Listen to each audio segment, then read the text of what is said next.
ನಮಸ್ತೆ ವೀಕ್ಷಕರೇ, lucky media Kannada YouTube ಚಾನಲ್ಗೆ ಸ್ವಾಗತ. ಎಲ್ಲರೂ ಚೆನ್ನಾಗಿದ್ದೀರಾ ಅಂತ ಹೇಳಿ ಭಾವಿಸ್ತಾ ವೀಕ್ಷಕರೇ, ಕರ್ನಾಟಕದಲ್ಲಿ 2 ಕ್ಷೇತ್ರಗಳಿಗೆ ಉಪಚುನಾವಣೆ ನಡೆಸಲಿಕ್ಕೆ ಪೂರ್ವ ತಯಾರಿಯಾಗಿದೆ ಎನ್ನುವಂಥದ್ದು. ಸೊ ಏಪ್ರಿಲ್ 9ರಂದು ದಾವಣಗೆರೆ ದಕ್ಷಿಣ ಮತ್ತು ಬಾಗಲಕೋಟೆಯ ವಿಧಾನಸಭಾ ಕ್ಷೇತ್ರಗಳಿಗೆ ಚುನಾವಣಾ ದಿನಾಂಕಗಳು ಘೋಷಣೆಯಾಗಿದೆ. ಸೊ ಚುನಾವಣೆಯನ್ನು ಕೂಡ ನಡೀತಿದೆ. ಇದಕ್ಕೆ ಸಂಬಂಧಪಟ್ಟಾಗೆ ಮೇ 4ರಂದು ಫಲಿತಾಂಶ ಬರಲಿದೆ ಅನ್ನುವಂಥದ್ದು. ಸ್ನೇಹಿತರೆ, ಈ ಉಪಚುನಾವಣಾ ಕದನಕ್ಕೆ ಸಂಬಂಧಪಟ್ಟ ಹಾಗೆ ಇಂದು ದಾವಣಗೆರೆ ದಕ್ಷಿಣ ಕ್ಷೇತ್ರದ ಕ್ಷೇತ್ರ ದರ್ಶನವನ್ನು ಮಾಡೋಣ ಸ್ನೇಹಿತರೆ.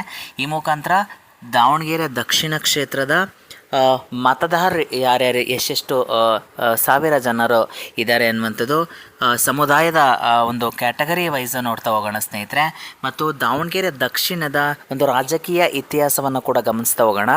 ಮತ್ತು ಹಿಂದೆ ಯಾವ್ಯಾವ ನಾಯಕರು ಇಲ್ಲಿ ಆಯ್ಕೆಯಾಗಿ ಬಂದಿದ್ದಾರೆ, ಅಥವಾ ಇಂದಿನ ಟ್ರೆಂಡ್ಸ್ ಹೆಂಗಿದೆ, ಅಥವಾ ಪ್ರಸ್ತುತ ಟ್ರೆಂಡ್ ಯಾವ ಥರ ಇದೆ, ದಾವಣಗೆರೆ ದಕ್ಷಿಣದಲ್ಲಿ ಯಾವ ಪಕ್ಷದ ಮುನ್ನಡೆನ ಕಾಯ್ದುಕೊಂಡಿದೆ, ಯಾವ ಪಕ್ಷಕ್ಕೆ ಹಿನ್ನಡೆ ಇದೆ ಅನ್ನುವಂತಹ ಎಲ್ಲ ಮಾಹಿತಿಯನ್ನು ನಿಮ್ಮ ಮುಂದೆ ಹೇಳ್ತಾ ಹೋಗ್ತೀನಿ ಸ್ನೇಹಿತರೆ. ಸೊ ಯಾರಿನ್ನೂ ನಮ್ಮ ಲಕ್ಕಿ ಮೀಡಿಯಾ ಕನ್ನಡ ಯೂಟ್ಯೂಬ್ ಚಾನಲ್ನ ಸಬ್ಸ್ಕ್ರೈಬ್ ಮಾಡ್ಕೊಂಡಿಲ್ಲ, ದಯವಿಟ್ಟು ಸಬ್ಸ್ಕ್ರೈಬ್ ಮಾಡ್ಕೊಳ್ಳಿ, ಶೇರ್ ಮಾಡಿ, ಲೈಕ್ ಮಾಡಿ ಅಂತ ಹೇಳ್ತಾ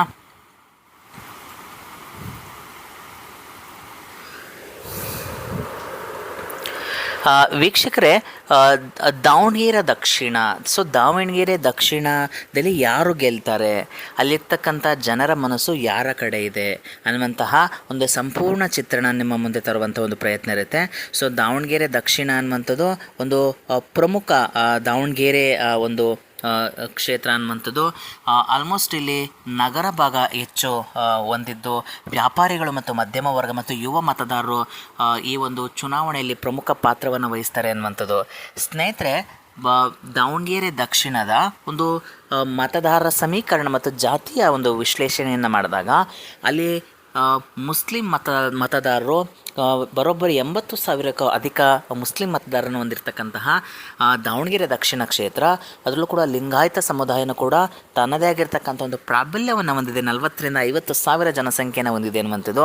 ಅದರ ಜೊತೆಗೆ ಕುರುಬ ಸಮುದಾಯನೂ ಕೂಡ 15,000 ಮತದಾರನ ಹೊಂದಿದೆ. SC/ST ಸಮುದಾಯಗಳು ಕೂಡ 25,000 ಮತದಾರನ ಹೊಂದಿದೆ ಅನ್ನುವಂಥದ್ದು.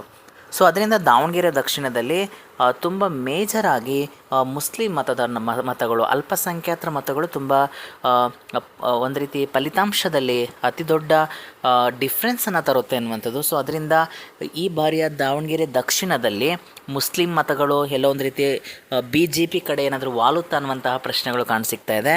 ಯಾಕಂದರೆ ನಾವು ರೀಸೆಂಟಾಗಿ ನೋಡಿರ್ತಕ್ಕಂಥ ಡೆವಲಪ್ಮೆಂಟ್ನ ಪ್ರಕಾರ ದಾವಣಗೆರೆ ದಕ್ಷಿಣದಲ್ಲಿ ಅಲ್ಪಸಂಖ್ಯಾತರು ನಮಗೆ ಈ ಬಾರಿಯ ಒಂದು ಟಿಕೆಟ್ ಬೇಕು ಅನ್ನುವಂಥ ಒಂದು ಬೇಡಿಕೆಯನ್ನು ಮುಂದಿಟ್ಟಿದ್ರು ಕಾಂಗ್ರೆಸ್ನ ಹೈಕಮಾಂಡ್ನ ಮುಂದೆ. ಸೊ ಇದಕ್ಕೆ ಸೊಪ್ಪಾಗ್ತಾ ಇರ್ತಕ್ಕಂತಹ ಕಾಂಗ್ರೆಸ್ನ ಹೈಕಮಾಂಡ್ ಕುಟುಂಬ ರಾಜಕಾರಣಕ್ಕೆ ಜೈ ಎಂದು ಸೊ ಶಾಮನೂರು ಶಿವಶಂಕರಪ್ಪನವರ ಮೊಮ್ಮಗರಾಗಿರುವಂತಹ ಸಮರ್ಥ ಶಾಮನೂರ್ ಅವರಿಗೆ ಒಂದು ಟಿಕೆಟ್ ಕೊಡುವ ಮುಖಾಂತರ ಎಲ್ಲೊಂದು ರೀತಿ ಅಲ್ಪಸಂಖ್ಯಾತರಿಗೆ ಎಲ್ಲೊಂದು ರೀತಿ ಅವಕಾಶ ಕೊಟ್ಟಿಲ್ಲ ಅನ್ನುವಂಥದ್ದು.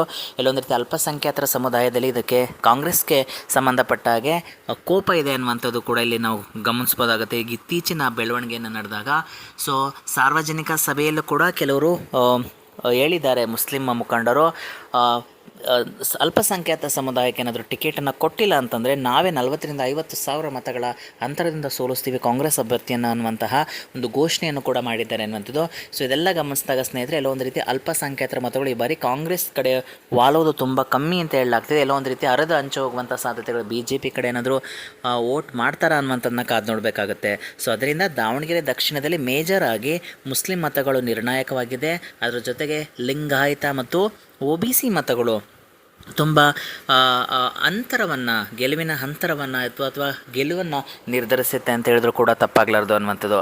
ಇನ್ನು ಸ್ನೇಹಿತರೆ, ಈ ಒಂದು ದಾವಣಗೆರೆ ದಕ್ಷಿಣದ ರಾಜಕೀಯ ಇತಿಹಾಸವನ್ನು ನೋಡಿದಾಗ ಸ್ನೇಹಿತರೆ, ಇಲ್ಲಿ ಹಿಂದೆ ನಡೆದಿರ್ತಕ್ಕಂಥ ಚುನಾವಣೆಗಳಲ್ಲಿ ಕಾಂಗ್ರೆಸ್ನ ಹಿರಿಯ ನಾಯಕರಾಗಿರುವಂತಹ ದಿವಂಗತ ಶಾಮನೂರು ಶಿವಶಂಕರಪ್ಪನವರು ಸತತ 4 ಬಾರಿ ಈ ಕ್ಷೇತ್ರವನ್ನು ಪ್ರತಿನಿಧಿಸಿದ್ದಾರೆ ಎನ್ನುವಂಥದ್ದು. ಸೊ ಅದರಿಂದ ಇದು ಕಾಂಗ್ರೆಸ್ನ ತೆಕ್ಕೆಯಲ್ಲಿರುವಂತಹ ಕ್ಷೇತ್ರ ಅಂತ ಹೇಳಿದ್ರು ಕೂಡ ತಪ್ಪಾಗಲಾರ್ದು. ಸೊ ಕಾದು ನೋಡಬೇಕಾಗುತ್ತೆ ಸ್ನೇಹಿತರೆ, ದಾವಣಗೆರೆ ದಕ್ಷಿಣ ಮತ್ತೊಮ್ಮೆ ಕಾಂಗ್ರೆಸ್ನ ತೆಕ್ಕೆಗೆ ಜಾರುತ್ತಾ ಅಥವಾ ಏನಾದರೂ BJP ಇದರ ಏನಾದರೂ ಸದುಪಯೋಗ ಪಡಿಸ್ಕೊಳ್ಳುತ್ತಾ ಅನ್ನುವಂಥದ್ದನ್ನ ಕಾದು ನೋಡಬೇಕಾಗುತ್ತೆ. ಬಟ್ ಪ್ರಸ್ತುತ ಇರತಕ್ಕಂತಹ ಕಾಂಗ್ರೆಸ್ನ ಅಭ್ಯರ್ಥಿಯಾಗಿ SS ಮಲ್ಲಿಕಾರ್ಜುನ್ ಅವರ ಸಚಿವರಾಗಿರುವಂಥ SS ಮಲ್ಲಿಕಾರ್ಜುನ್ ಅವರ ಪುತ್ರ ಸಮರ್ಥ ಶಾಮನೂರ್ ಅವರಾಗಿರ್ಬೋದು, ಅದರಲ್ಲೂ ಕೂಡ ಅವರ ತಾಯಿಯವರು ಕೂಡ ದಾವಣಗೆರೆ ಒಂದು ಲೋಕಸಭಾ ಕ್ಷೇತ್ರವನ್ನು ಪ್ರತಿನಿಧಿಸ್ತಾ ಇದ್ದಾರೆ. ಪ್ರಭಾ ಮಲ್ಲಿಕಾರ್ಜುನ್ ಅನ್ನುವಂಥದ್ದು ಎಲ್ಲ ಒಂದು ರೀತಿ ತಂದೆ ಮತ್ತು ತಾಯಿಯ ಒಂದು ಪ್ರಭಾವದಿಂದ ಏನಾದರೂ ಕ್ಷೇತ್ರದಲ್ಲಿ ಗೆಲುವಿನ ನಗೆ ಬೀಳ್ತಾರ, ಗೆಲುವಿನ ನಗೆಯನ್ನು ಕೊಡ್ತಾರ ಸಮರ್ಥ ಶಾಮನೂರ್ ಅನ್ನುವಂತಹ ಒಂದು ಪ್ರಶ್ನೆಗಳಿಗೆ ಸದ್ಯದಲ್ಲೇ ಉತ್ತರ ಕೂಡ ಸಿಗ್ತಾ ಇದೆ ಅನ್ನುವಂಥದ್ದು. ಆದರೂ ಕೂಡ ಇವರ ಆಪೋಸಿಟ್ ಕ್ಯಾಂಡಿಡೇಟ್ ಆಗಿ BJPಯ ಶ್ರೀನಿವಾಸ್ ಅವರು ಸ್ಪರ್ಧೆಗೆ ಇಳ್ತಾ ಇದ್ದಾರೆ, ST ಮೋರ್ಚಾದ ಅಧ್ಯಕ್ಷರಾಗಿದ್ದು ಅನ್ನುವಂಥದ್ದು. ಸೊ ಎಲ್ಲೊಂದು ರೀತಿ ಸಾಮಾನ್ಯ ಕಾರ್ಯಕರ್ತ ವರ್ಸಸ್ ಸಚಿವರ ಮಗ ಅಂತ ಹೇಳಿದ್ರು ಕೂಡ ತಪ್ಪಾಗಲಾರ್ದು. ಸೊ ಕಾದು ನೋಡಬೇಕಾಗುತ್ತೆ ದಾವಣಗೆರೆ ದಕ್ಷಿಣ ಕ್ಷೇತ್ರದಲ್ಲಿ ಯಾರ ಪ್ರಾಬಲ್ಯ ಮುಂದುವರಿಯುತ್ತೆ, ಏನಾದರೂ ಸಮರ್ಥ ಶಾಮನೂರ್ ಅವ್ರಿಗೆ ಗೆಲ್ಲುವ ಅವಕಾಶಗಳಿದೆಯಾ ಅನ್ನುವಂಥದ್ದು, ಅಥವಾ ಶ್ರೀನಿವಾಸ್ ಅವ್ರಿಗೆ ಗೆಲ್ಲುವ ಅವಕಾಶಗಳಿದೆಯಾ ಅನ್ನುವಂಥದ್ದು. ಬಟ್ ಅಲ್ಲಿರ್ತಕ್ಕಂತಹ ಒಂದು ಲೋಕಲ್ ರಿಪೋರ್ಟ್ನ ಪ್ರಕಾರ 50-50 ಅಂತ ಹೇಳ್ಬೋದಾಗುತ್ತೆ ಸ್ನೇಹಿತರೆ. ಬಟ್ BJP ನಗರ ಒಂದು ಮತಗಳ ಮೇಲೆ ನಂಬಿಕೆಯನ್ನು ಇಟ್ಟಿದ್ರೆ, ಕಾಂಗ್ರೆಸ್ ಪಾರಂಪರಿಕ ಮತಗಳು ಇರ್ಬೋದು ಅಥವಾ ಅಲ್ಲಿರ್ತಕ್ಕಂತಹ ನಾಯಕತ್ವದ ಮೇಲೆ ಒಂದು ನಂಬಿಕೆ ಇದೆ ಅನ್ನುವಂಥದ್ದು. ಬಟ್ ಇಲ್ಲಿ ವೋಟ್ಗಳು ಯಾವ ರೀತಿ ಸ್ವಿಂಗ್ ಆಗುತ್ತೆ ಅನ್ನುವಂಥದ್ದು ಕಾದು ನೋಡಬೇಕಾಗುತ್ತೆ. ಸೊ ಒಟ್ಟಾರೆಯಾಗಿ ದಾವಣಗೆರೆ ದಕ್ಷಿಣ ಕ್ಷೇತ್ರದಲ್ಲಿ ಮುಸ್ಲಿಂ ಮತಗಳು ಮತ್ತು ಲಿಂಗಾಯತ ಮತಗಳು, OBC ಮತಗಳು ನಿರ್ಣಾಯಕ ಪಾತ್ರವನ್ನು ವಹಿಸುತ್ತೆ. ಸೊ ಈ ಬಾರಿಯ ಮುಸ್ಲಿಂ ಅಥವಾ ಅಲ್ಪಸಂಖ್ಯಾತರ ಒಂದು ಕೋಪ ಏನಾದರೂ ಕಾಂಗ್ರೆಸ್ಗೆ ಮುಳುವಾಗುತ್ತಾ ಅನ್ನುವಂತಹ ಪ್ರಶ್ನೆಗಳು ಕಾಣಿಸಿಗ್ತಾ ಇದೆ. ಸೊ ಕಾದು ನೋಡಬೇಕಾಗುತ್ತೆ ದಾವಣಗೆರೆ ದಕ್ಷಿಣ ಕ್ಷೇತ್ರದಲ್ಲಿ ಕಾಂಗ್ರೆಸ್ ಮತ್ತೊಮ್ಮೆ ಅಲ್ಲಿ ಗೆಲ್ಲುವ ಅವಕಾಶ ಇದೆಯಾ, BJPಗೆ ಏನಾದರೂ ಗೆಲ್ಲುವ ಅವಕಾಶ ಇದೆಯಾ ಅನ್ನುವಂತಹ ಎಲ್ಲ ಪ್ರಶ್ನೆಗಳಿಗೂ ಸದ್ಯದಲ್ಲೇ ಉತ್ತರ ಸಿಗುತ್ತೆ ಅನ್ನುವಂಥದ್ದು. ಸೊ ಇದಾಗಿತ್ತು ಸ್ನೇಹಿತರೆ ಕ್ಷೇತ್ರ ದರ್ಶನ ದಾವಣಗೆರೆ ದಕ್ಷಿಣದು.